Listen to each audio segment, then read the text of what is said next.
کار ساخت سرک فرخی الی پل شرکت برق شهر غزنی امروز رسما آغاز گردید.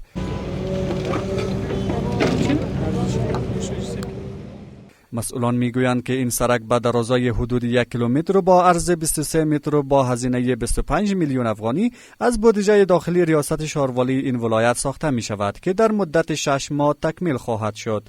آنان از تکمیل این پروژه به موقع معینه آن اطمینان داده می‌افزایند که این پروژه به صورت معیاری و دقت کامل ساخته خواهد شد. تاسو ته معلومه ده یو مهمه پروژه ده چې د پل فرخي چوک نه شروع ده تر پل میده پورې رسیږي.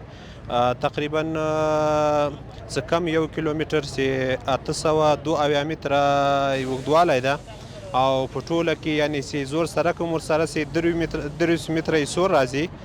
په دې کې اساسي جویچه ورسره نیول سوې ده، پیادهروونه ورسره نیول سوي دي، د سایکل یا د موټرسایکل هغه خپلې لارې ورسره نیول سوي دي.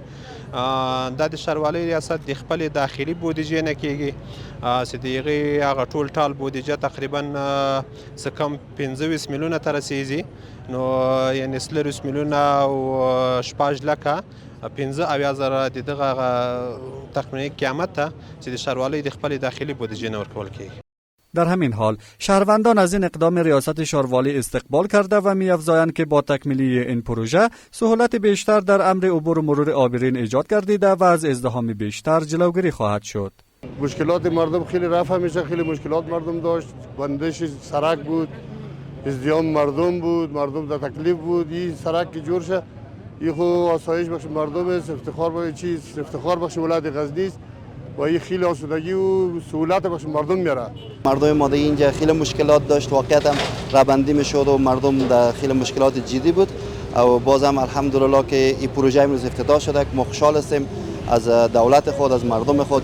مردم باید همکاری کنن که شاروالی همکاری کنن که دولت همکاری کنن که این پروژه خوب صحیح در وجه صحیح باید چی شود در تمام برسه. قابل یادآوری است که ریاست شاروالی ولایت غزنی هفته پیش نیز پروژه سرک شفاخانه ولایتی را با هزینه نزدیک به 40 میلیون افغانی آغاز کرده بود. به باور مسئولان این پروژه ها می تواند در تغییر ظاهری شهر نقش بسزایی داشته و از مردم می خواهند تا با آنان همکار باشند.